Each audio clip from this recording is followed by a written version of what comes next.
शाहजेब खानजादा साहब, आप कैसे देखते हैं, क्योंकि अब तो वो ऑडियो लीक भी सामने आई थी जिसमें ये फैसला किया जा रहा था कि हमें सेलेक्टिव सीटों पर उनके इस्तीफे कबूल करने चाहिए और वो सीट्स सेलेक्ट की गई जहां पे मार्जिन ऑफ विक्ट्री पीटीआई का बहुत कम था। तो एक प्लान ये नजर आ रहा था कि 8-9 सीटों की जो नेशनल असेंबली में इस वक्त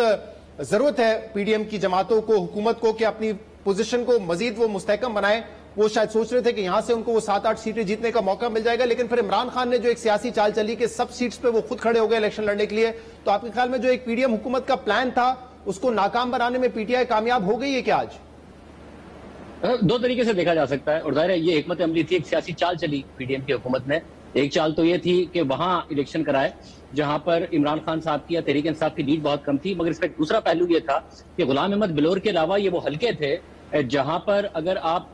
देखें तो पीडीएम की जमातों को मिलाएं उनके वोट बैंक को, तो वो तहरीक इंसाफ से बहुत ज्यादा बन रहा था। विक्ट्री का मार्जिन भी कम था, या तो कहीं नून लीग हारी थी, कहीं मुत्तहिदा मजलिस अहमद मौलाना फजल रहमान साहब की जमात हारी थी, या एनपी हारी थी। तो गुलाम अहमद बिलोर साहब की सीट के अलावा बाकी जितनी भी सीटें थी उसमें पूरी पीडीएम कि अगर वोट बैंक को मिलाए तो वो तहरीक इंसाफ से ज्यादा बन रहा था, जिसकी वजह से वो तवक्को कर रहे थे। अब दायरे पीडीएम ये बयानिया बनाने की कोशिश करेगी कि जी इमरान खान साहब खुद खड़े हुए थे और ये तो उन्हीं की सीटें थी, अगर उनमें से भी हमने 1-2 सीटें निकाल दी हैं, मुल्तान में खान साहब नहीं खड़े हैं या फिर मलीर में पीपल्स पार्टी जीत जाती है, तो देखिए हमने तो साबित कर दिया कि इमरान खान साहब हार गए। मगर फैसलाबाद में अगर आबिद शेर अली साहब हारते हैं तो कोई 1200 की लीड से हमने देखा था फरूक हबीब साहब जीते थे। खान साहब खड़े हैं, मगर अगर खान साहब एक लंबी लीड से इस वक्त जीतते नजर आ रहे हैं उस इलेक्शन के मुकाबले में जो कि 2018 में हुआ था, तो खान साहब इस बयानिए को तो बनाने में कामयाब होंगे और पीडीएम के इस बयानिए को गलत साबित करने में कामयाब होंगे कि जो ऑडियो लीक्स आई हैं उससे इमरान खान के वोटर सपोर्टर में भी ये बात समझ में आ गई है कि खान साहब झूठ बहुत बोलते हैं, झूठ की बुनियाद पर बयानियां बनाते हैं, उस पर मईशत को भी कॉम्प्रोमाइज कर देते हैं, खारजा पॉलिसी को भी कॉम्प्रोमाइज कर देते हैं।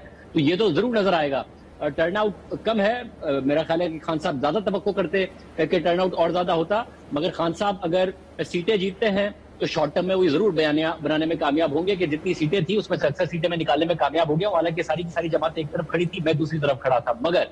लॉन्ग टर्म में क्या इस बात का फायदा होगा? क्योंकि लॉन्ग टर्म में तो खान साहब चाहते हैं, मीडियम टर्म कह लीजिए कि इस पीडीएम की हुकूमत को गिराना है। गिराने के लिए वो जो दूसरे ऑप्शन चाहते थे कि न्यूट्रल्स मुदाखलत करें उसके बाद गिरे, वो हमें लगता है कि उसमें खान साहब को नुकसान ही होगा, क्योंकि इन सीटों पर दोबारा ही इलेक्शन होना पड़ेगा अगर इमरान खान साहब जीत भी गए हैं। यानी कि जो असेंबली में तहरीक इंसाफ अगर वापस जाने का सोच भी रही है, जो कि नजर आता है कि जाने का सोच रही है, तो उनकी तादाद कम होगी। अगर कल को डॉक्टर आरिफ अलवी साहब शहबाज शरीफ साहब को कहते हैं कि आप वोट ऑफ कॉन्फिडेंस लें और वो नहीं ले पाते हैं और वापस इलेक्शन होता है और रन ऑफ की तरफ मामला जाता है, तो तहरीक इंसाफ के मेंबरान बहुत ज्यादा कम हो गए होंगे। तो अगर आप मीडियम टू लॉन्ग टर्म में देखें और जो खान साहब का ऑब्जेक्टिव है कि इस हुकूमत को गिरा के फौरी तौर पर उनको इलेक्शन के लिए लेके जाना है क्योंकि मैं बहुत ज्यादा पॉपुलर हूं, तो उसमें मुझे लगता है कि उनको नुकसान होगा, क्योंकि खुद खड़े हुए हैं तो दोबारा इन सारी लेकिन शाहजेब जो आप बात करें हुकूमत गिराने वाली,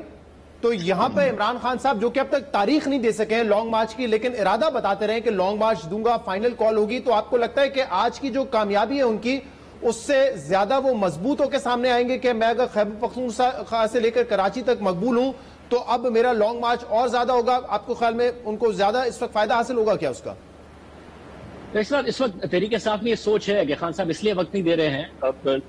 तारीख नहीं दे रहे हैं कि लगता नहीं है उन्हें कि उसका कोई फायदा हो सकता है। और अगर आप तकारीर देखें खान साहब की तो उसमें भी अब नजर आ रहा है कि वो जो लॉन्ग मार्च से हुकूमत गिराने की बात कर रहे थे, अब वो अपने वर्कर के जहन में ये बात डाल रहे हैं कि लॉन्ग मार्च के बाद का भी मेरे पास प्लान है। यानी उन्हें भी पता है कि लॉन्ग मार्च से हुकूमत नहीं गिरा पाएंगे, जेल भरो तहरीक और ये सारी की सारी बातें कर रहे हैं। बयानिया दोनों बनाने की कोशिश करेंगे। आप सुनेंगे पीडीएम की तरफ से कि भाई तो सीटें इनकी थी, हमारा क्या ताल्लुक था, हमने तो कहीं कहीं मार्जिन जो है उसको नैरो किया है, कहीं कहीं हमने हराने में भी कामयाब हो गए। मुल्तान में 7000 की लीड से जीते थे शाह महमूद कुरैशी साहब के बेटे, अब हारते नजर आ रहे हैं यूसुफ गिलानी साहब के बेटे से। मलीर में क्लोज कॉन्टेस्ट है, अगर पीपल्स पार्टी जीत जाती तो पीपल्स पार्टी के लिए तो मेरा ख्याल है एक अच्छी सिचुएशन है। 2 मेंबरान उनके बढ़ गए, पीडीएम की हुकूमत की जो डिपेंडेंस है अलाइस पर, दूसरे अलाइस पर वो थोड़ी सी कम हो जाती है। एमक्यूएम के लिए मुझे लग रहा है कि क्लोज कॉन्टेस्ट था 2018 में, मगर नजर आ रहा है कि वो बहुत बुरी तरीके से मुमकिन तौर पर हार सकते हैं। तो बयानिया दोनों बनाने की कोशिश करेंगे, बट शॉर्ट टर्म में ज़ाहिर खान साहब ज्यादा ताकत रखते हैं बयानिया बनाने की, तो बनाएंगे। लॉन्ग मार्च में उनको फायदा होगा, ऑप्टिक्स की सूरत में हो जाए तो हो जाए। मुझे नहीं लगता कि वो लॉन्ग मार्च में उनको भी समझ में आ रहा है और पार्टी को भी कि हुकूमत नहीं गिरा। सही, तो इससे कोई खास फायदा नहीं होगा।